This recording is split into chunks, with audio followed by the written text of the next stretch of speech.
Bonjour à tous, c'est Jean-Luc Roux sur sa chaîne YouTube. Aujourd'hui, nous allons voir comment la course à l'espace est lancée. 8 projets français de micro-lanceurs sont sur les rangs.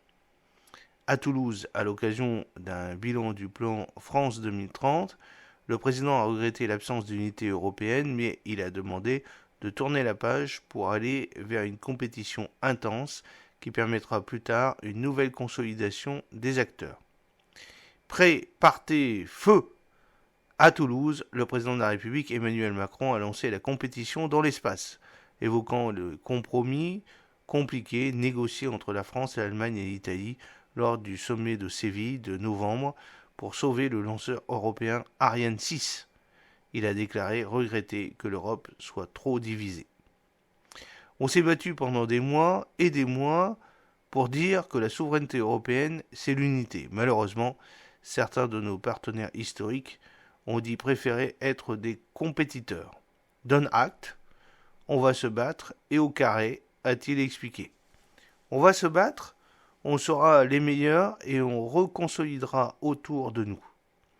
Sur les lanceurs comme les constellations, a-t-il promis, en ajoutant une mise en garde contre le risque de l'autophagie, l'Italie, l'Allemagne et autres ayant décidé de soutenir leurs propres projets spatiaux. Donc il y a 8 projets français de mini-lanceurs. À ce jour, les porteurs de projets en France ne manquent pas. Le plan France 2030, qui a prévu une enveloppe de 1,55 milliard pour les nouveaux lanceurs, constellations et applications spatiales, recense pour l'heure 8 projets français de micro-lanceurs. Le but étant d'avoir un petit lanceur opérationnel en 2026. The Exploration Company, Space Cargo, United, DARC, Hyperspace, Latitude, Maya Space, Sirius Space, ExoTry, toutes ces startups veulent s'imposer dans le transport spatial.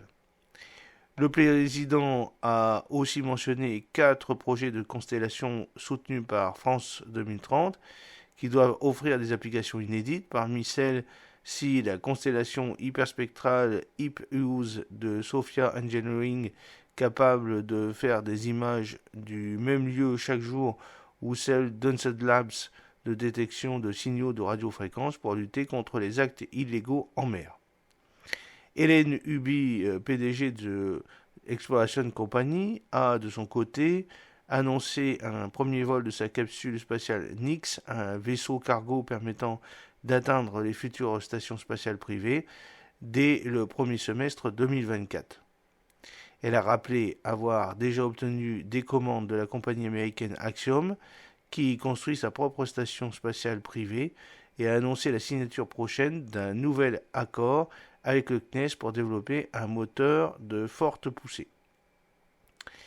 Il y a donc un soutien au cargo spatial privé. Emmanuel Macron a souligné que la France soutiendra le développement d'un vaisseau spatial cargo annoncé par l'Agence spatiale européenne pour acheminer du fret vers les futures stations spatiales, un marché potentiellement considérable tant dans les besoins civils que militaires. Nous devons nous lancer dans cette compétition, mais c'est avec la même méthode que pour les lanceurs, en ouvrant la voie aux initiatives privées, en autorisant les paris les plus risqués, a affirmé le président français. L'Agence spatiale européenne est désormais au pied du mur, obligée de transformer ses modes d'attribution de marché, jusqu'ici simplement calculés en fonction des participations financières de ses États membres. J'espère que cette petite vidéo vous a plu. N'oubliez pas de cliquer sur le pouce pour la promouvoir, de vous abonner si ce n'est pas encore fait, et de partager cette vidéo sur vos réseaux sociaux. A très bientôt, fidèlement, Jean-Luc Haut.